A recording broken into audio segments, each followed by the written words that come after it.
The space is muted, quiet. When we come back home, we want to remove all the noise from the outside, so we come back to something softer. That, to me, is one of the more important features to have in the house.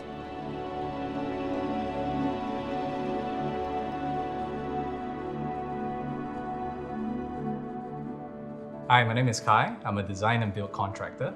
I'm Joy and I'm a UX researcher. We've been living here for about half a year, and this is a 4-room BTO in Punggol. It's about 1,033 square feet. When we first got the house, it was a question of how many walls we could hack down. That's really what we started with. And then from there, we just spent a lot of time playing with the layout and then figuring out the types of things that we need in our home. We have a curated selection of products from over 30 local and overseas brands. Discover the best of what's out there all in one place. Head over to the Stack store now and refresh your home.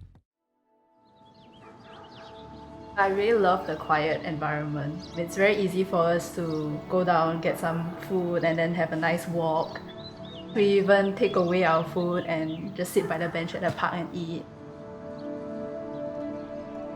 We didn't want to start with a theme that would lock us into a specific design that we may not relate to. The idea is to try to present the house in one glance, so to create at least interaction points throughout the house.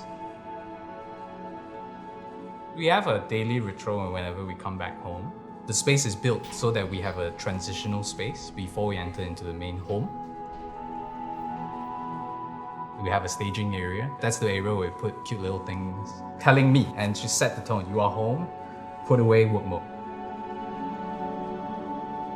For the kitchen and service here, we kept it really simple because it's a function-first space. What we needed, we wanted things to be tucked away neatly whenever they are done. Ultimately, that's the space where we store most of the things we need when we're entertaining guests, preparing coffee, tea, having enough worktop space to do work. Like, how do we contain the mess into one nice little packaged area? So then we kept everything in that one long section, the foyer of the house, kitchen, service here. That's the reason why we went with closed kitchen instead. The walkway throughout the entire house is intentionally lowered. It is done this way because we wanted to define specific areas very clearly. At a glance, you can see that this is the living space. At a glance, you can see that this is the dining space, and it's denoted by the higher volume spaces. We chose most of our furniture to be of a different color because we wanted denoting the space. We have a dark walnut dining table that is become to a blank canvas, the big table. Instinctively, you know what the space is built to be about.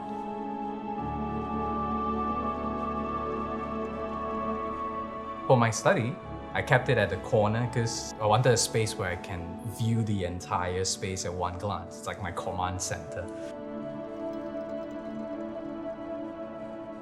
I also wanted it to have the ability to switch between work and play.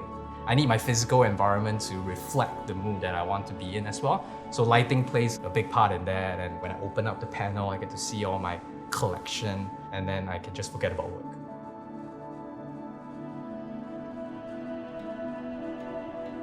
We wanted to have a space that's not defined by what we put inside. It's just a space that could change over time. So right now what you see are little figurines of what we like and some camping chairs.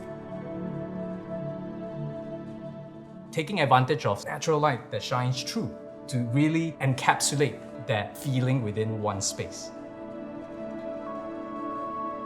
Why we personally chose glass block? It's through a lot of experimentation because it started off with just building it like a solid glass. How do we express that idea differently and then finding the material that resonates with us? We want the focus to be the light shining in so that becomes more dramatic in a sense when you first enter into the space.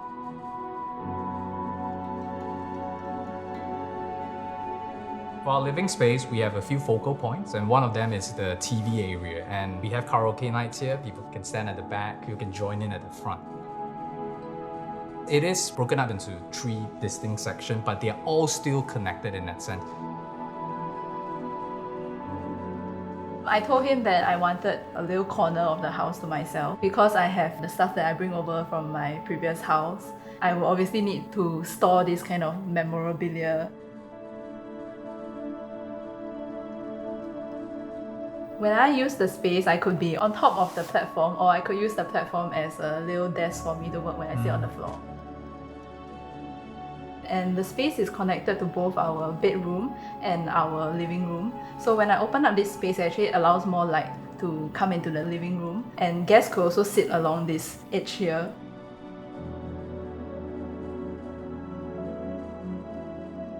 Our common bathroom is pretty lively for our guests. We put up some Sir John Cornella artwork, and it's hidden behind the door, so it's something that they can only see once they have a seat.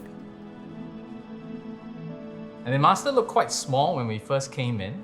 So then it was about finding the right material to try to create the illusion of height. So we went to really narrow, long vertical tiles to create more lines to try to build up the space, even though it's quite small. To us, building a home is a continuous journey, so we never really consider the house as done. The house itself is just a place for us to present ourselves, express ourselves. It's always changing. One of the few things that I've grown to learn about myself while living in this space is how the space should react accordingly to how you want it to be. Thanks for staying till the end. If you'd like to connect with the designer of this home, visit the link in the description below and find out how you can receive a complimentary $500 Textile voucher.